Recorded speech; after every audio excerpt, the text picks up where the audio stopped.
అందరికీ నమస్కారం. ఇవాళ మనతో ప్రముఖ ఆధ్యాత్మికవేత్త జ్యోతిష్య వాస్తు పండితులు బ్రహ్మశ్రీ ఉమామహేశ్వరరావు గారు మనతో ఉన్నారు. ఆగస్టు నెలలో సింహరాశి వారికి ఎలాంటి ఫలితాలు ఉండబోతాయో వారి మాటలు తెలుసుకుందాం. గురుగారు నమస్కారం. ఆయుష్మాన్ భవ్. గురుగారు, ఆగస్టు నెలలో సింహరాశి వారికి ఎలాంటి ఫలితాలు ఉండబోతున్నాయి కాస్త వివరించండి. ఆగస్టు నెల సింహరాశి వారికి సింహంలోని బుధుడు శుక్రుడు కలయిక, అలాగే సింహరాశి మీద ఉన్న గ్రహ శని దృష్టి కలిగి ఉన్నది. సింహరాశికి ఆగస్టు నెలలో చాలా బాగుంది. బాగోలేదు అనడానికి అవకాశాలు లేవు. బుధ శుక్రులు ఇద్దరు కలిసి ఉన్నారంటే బుధ శుక్రులు ఇద్దరు మిత్రులే. కానీ సింహరాశి శుక్రుడికి శత్రుస్థానం అయింది. దానివల్ల వచ్చిన ఇబ్బంది ఏమీ లేదు. ఇబ్బంది అని ఎవరు అనరు. సింహరాశి వారి యోగదాయకమైన జీవితాన్ని సంప్రాప్తంగా పొందుతున్నారు. అంటే శని దృష్టి ఒకటి కలిసి ఉంది కాబట్టి ఇంకేమీ లేదు. శని దృష్టి అంటే శుక్రుడికి బుధుడికి శని మిత్రుడయ్యాడు, శత్రుడు కాలేదు. ఇంకా సింహరాశిలో ఉన్న నక్షత్ర ఫలిత గణాలు ఏంటి ఉన్నాయి? మక, పుబ్బ, ఉత్తర 1వ పాదం. మక 1, 2, 3, 4 పాదాలు, పుబ్బ 1, 2, 3, 4 పాదాలు, ఉత్తర నక్షత్రం 1వ పాదానికి సంబంధించిన నక్షత్రాలు ఉన్నాయి. ఈ నక్షత్రాలు ఉన్నవారికి అందరికీ కూడా శుభదాయకమైన ఫలితములు శని భగవానుని ద్వారా, శుక్ర బుధుని ద్వారా కూడా ఆపాదించబడుతున్నాయి. యోగదాయకమైన స్థితిని కలుగుతున్నాయి. అంటే ఏంటి? ఉల్లాసవంతంగా ఉంటారు, ఉత్సాహంగా ఉంటారు, ప్రతి వారితోటి కలుపుగోరుతనంగా వెళ్ళిపోతారు, మిత్రుల్ని ఎక్కువగా నమ్ముతారు, మిత్రత్వాన్ని ఎక్కువ చేస్తారు, ఎక్కువ నమ్ముతారు, సొంత వ్యాపారాలు సొంత వ్యవహారాలు నడుపుతారు, వినోదాల్లో పాల్గొంటారు, చక్కని మాట విధానంతో ముసులుకుంటారు. అంతటి గొప్ప విధానంగా ఉంటుంది. చేసే వ్యాపారంలో అభివృద్ధి కనపడతా ఉంటుంది. వ్యాపారస్తులకి అభివృద్ధి ఎక్కువ కనపడద్ది. ఉద్యోగ రంగంలో ఉన్నవారికి వాళ్ళు కూడా వారి యొక్క పెద్దలచే, అంటే అధికారులు, బాస్ లాంటి అధికారుల చేత ప్రశంసలు పొందుతారు. ప్రశంసలు పొంది అలాగే ఉద్యోగాల్లో ప్రమోషన్స్, ఇంక్రిమెంట్స్ ఇటువంటి అన్నీ పొందుతారు. కానీ ఇంకొక విషయం ఏంటంటే ట్రాన్స్ఫర్స్ కూడా ఉన్నాయి వీళ్ళకి. స్థల మార్పు, ఈ ఊరు నుంచి ఆ ఊరు, ఆ ఊరు నుంచి ఈ ఊరికి ఎక్కడికో మార్పు జరుగుతుంది ఈ యొక్క ఆగస్టు నెలలో. అయితే ఆ మార్పు జరిగిన వల్ల ఆనందదాయకంగా జరుగుతుంది. బాధపడరు, అయ్యో నన్ను ఎంత దూరం తీసుకెళ్ళారా, అక్కడ పడేసారు, సంతోషపడతారు. ఓహో మంచి చోటుకి తీస్తారు, చాలా బాగుంటుంది, మన లైఫ్ భవిష్యత్తు చాలా బాగుంది అనే ఆలోచన అనేది వీళ్ళకి కలగడం అనేది వస్తుంది. అటువంటి విధంగా ఉంది. అలాగే విద్యార్థులు కూడా ఉల్లాసవంతంగా ఉత్సాహంగా ఎదరికెళ్తా ఉన్నారు. చిరు వ్యాపారాల వారు పరిస్థితి కొంచెం ఆలోచించదగ్గాలి. చిరు వ్యాపారం అంటే చిన్న చిన్న వ్యాపారాలు చేస్తారు. అంటే మిర్చి బండి అని, లేకపోతే ఇంకోటి ఏదో చిన్న చిన్న షాపులు ఉంటాయి కదా, కిరాణా షాపులు లాంటివి, తినుబండారాలకు సంబంధించినవి. వాళ్ళు వ్యాపారాన్ని దెబ్బతింటారు. ఎందుకు దెబ్బతిన్నారయ్యా? అసలు ఎందుకు వచ్చింది ఈ గ్రహస్థితి? మరి అందరికీ బాగుంది కదా. ఈ చిరు వ్యాపారాలకి చేసే వాళ్ళకి మాత్రం వ్యాపారం ఎందుకు? ఇది శ్రావణ మాసం తర్వాత వచ్చింది ఆశ్వయుజ మాసం. ఈ యొక్క విధానాల్లో పూజా విధానాలు ఎక్కువ ఉన్నాయి కాబట్టి భక్తులు ఎవరో బయట వారికి వెళ్ళి తినరు, కొనరు, ఎవరి మటుకు వాళ్ళు సొంతంగా చేసుకుంటారు. కాబట్టి ఇటువంటి పరిస్థితుల్లో ఉన్నది. కాబట్టి చిరు వ్యాపారాల్లో కొద్దిగా ఇబ్బందికరమైన పరిస్థితులు వస్తాయి. చేతి వృత్తులు చేసేవారు ఇక్కడ ఆలోచించాలి ముందు. ఎంతసేపు మనం పెద్ద పెద్ద వ్యాపారాలు చేసేవాళ్ళ గురించి, వ్యవహారాలు నడిపే వాళ్ళ గురించి, వీళ్ళ గురించి చెప్పుకుంటున్నాం. మరి చేతి వృత్తులు చేసేవాళ్ళు చాలామంది ఉన్నారు.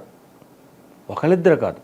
ఓ తాపి మేస్త్రి ఉన్నాడు, ఓ వడ్రీ మేస్త్రి ఉన్నాడు, ఓ గోల్డ్ స్మిత్ ఉన్నాడు, అలాగే ఓ కుమ్మరి, ఇటువంటి వాళ్ళందరూ చేతి వృత్తులు చేసుకున్నారు. అది వృత్తి చేయకపోతే వాళ్ళకి ఆ జీవనాధారం లేదు.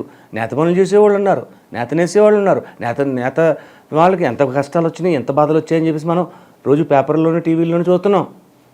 ఇటువంటి వారు ఈ యొక్క శ్రావణ మాసంలోని కొంచెం జాగరూకతని తీసుకోవాల్సిన పరిస్థితి వస్తుంది. లేకపోతే ఇబ్బందికరమైన స్థితులు పొందక తప్పదు. ఇటువంటి పరిస్థితుల్లో ఉంది.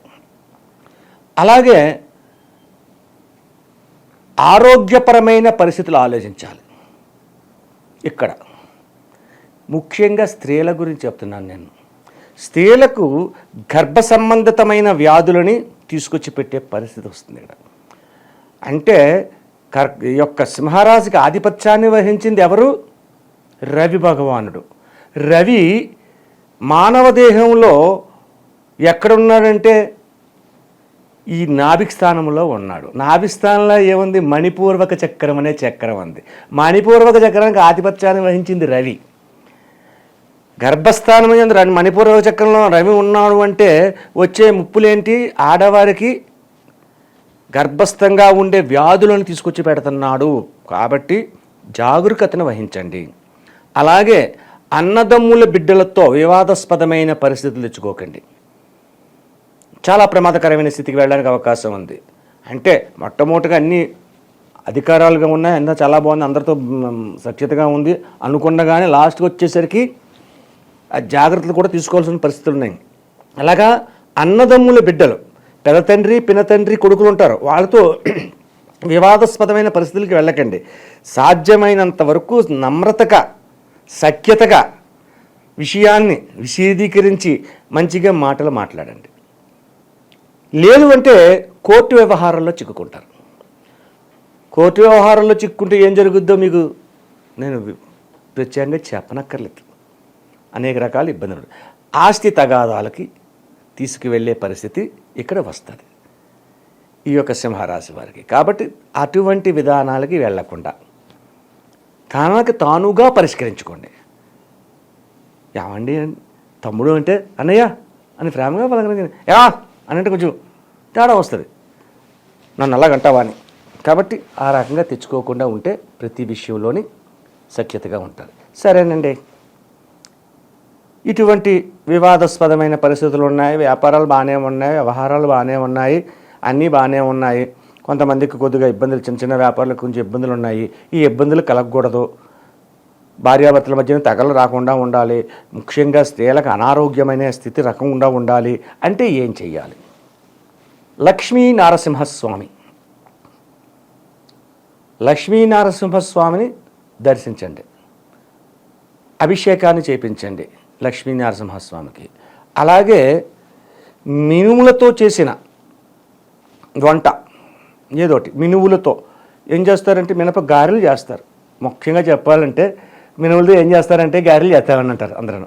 ఆ గారెలు చేసి వండి బయట జనాలు ఎవరైతే ఉన్నారో, అంటే మన బంధువర్గమైనా అక్కర్లేదు, ఫ్రెండ్స్ అవ్వచ్చు, లేకపోతే యాచకులు అవ్వచ్చు ఉంటారు, వాళ్ళకి అందులో కొబ్బరితో చట్నీ చేసి ఆ గారెల్ని ఒక చిన్న టిఫిన్ ప్లేట్లో పెట్టి సాధ్యమైనంత మట్టికి మీరు ఇవ్వండి.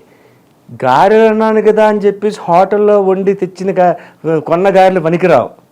మీ ఇంట వండాలి, మీ ఇంట్లో వండాలి.